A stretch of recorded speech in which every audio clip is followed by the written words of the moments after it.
جہنم کی آگ میں داخل نہیں ہوگا۔ بحوالہ صحیح مسلم۔ فجر کی نماز جنت کی ضمان ہے۔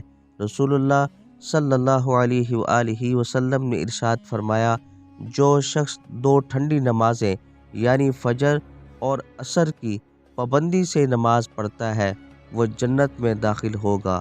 بحوالہ صحیح بخاری۔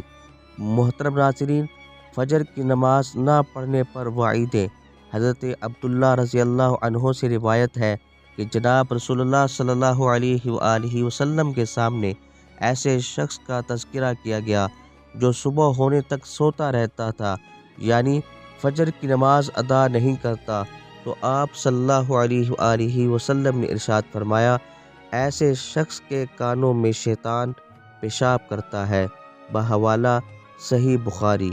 فجر کی نماز کے لیے کس طرح اٹھیں؟ تو محترم ناظرین، رات کو حتی الامکان جلدی سوئیں۔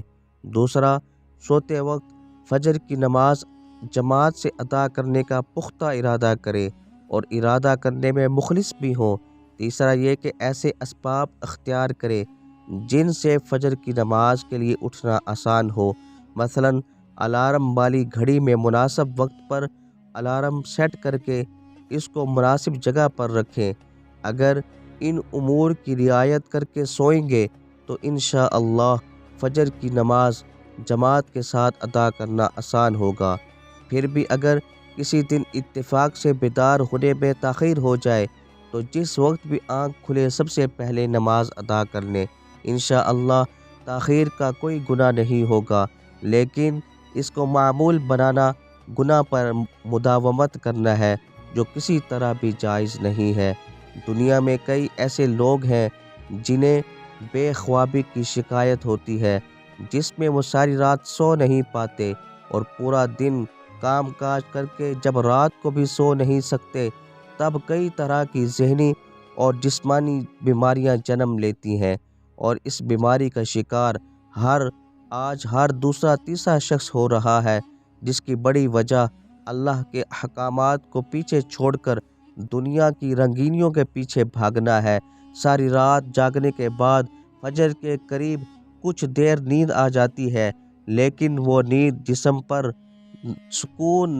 پرسکون نہیں رہنے دیتی، جس کی وجہ سے اکثر لوگ جاگتے جاگتے اور ہر قسم کی دوائیاں استعمال کرنے کے باوجود سو نہیں پاتے، اور وہ اللہ سے یہ سوال ضرور کرتے ہوں گے کہ اے اللہ مجھے نیند کیوں نہیں آتی؟ آخر کیا وجہ ہے؟ بہت کم لوگ ہوتے ہیں جو اس کیفیت میں اپنے اندر پیدا ہونے والی اس آواز کو سن پاتے ہیں جس میں ان سے کہا جاتا ہے کہ بستر سے نکلو، نماز پڑھو، اللہ کا ذکر کرو، اور یقین کریں جو لوگ اس آواز کو سن پاتے ہیں اور اس پر عمل کرتے ہیں انہیں تا حیات کبھی بھی بے خوابی کی شکایت نہیں ہوگی۔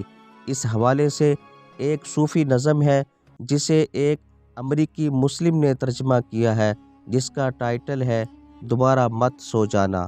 صبح کی ٹھنڈی ہوائیں ایک راز لاتی ہے تمہارے لیے، دروازہ مت سو جانا۔ خود سے پوچھو تم کیا چاہتے ہو، دوبارہ مت سو جانا۔ لوگ دروازے کی چوکھٹ سے آ جا رہے ہیں، جہاں 2 دنیائیں ملتی ہیں، وہ دروازہ گول اور کھلا ہے، دوبارہ مت سو جانا۔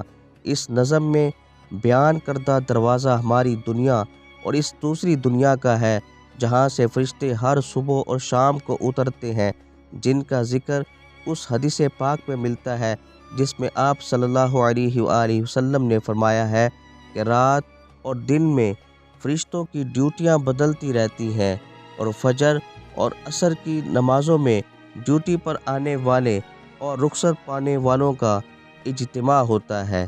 پھر تمہارے پاس رہنے والے فرشتے جب اوپر چڑھتے ہیں تو اللہ تعالیٰ ان سے پوچھتا ہے، حالانکہ وہ ان سے متعلق زیادہ اپنے بندوں کے بارے میں جانتا ہے، کہ میرے بندوں کو تم نے کس حال میں چھوڑا؟ تو وہ جواب دیتے ہیں کہ ہم نے جب ان کو چھوڑا تو وہ فجر کی نماز پڑھ رہے تھے، اور جب ان کے پاس گئے تب بھی وہ عصر کی نماز پڑھ رہے تھے۔ فجر اور عصر کے نمازوں کے اوقات میں سونے سے منع کرنے کے پیچھے بھی ایک بڑی وجہ ہے، اور وہ یہ کہ سائنس کہتی ہے کہ صبح سورج طلوع ہوتے وقت اور شام کو غروب ہونے سے پہلے سونا نہیں چاہیے، کیونکہ صبح کے وقت زمین پر آکسیجن وافر مقدار میں فراہم ہوتی ہے، جس وقت ماحول تر و تازہ ہوتا ہے، اور یہ آکسیجن آپ کو دن بھر فٹ رکھنے کے لیے انتہائی ضروری ہوتی ہے۔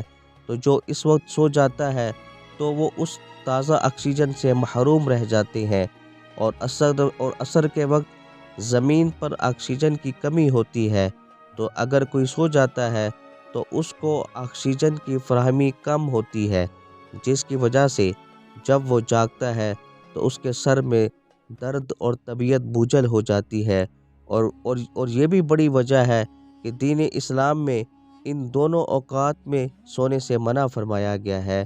نماز فجر کے بارے میں ایسے بے شمار فضائل اور بھی ہیں جن کو ہم نہیں جان سکتے، اگر انسان ان کو جان لے تو کبھی کوتاہی نہ کرے۔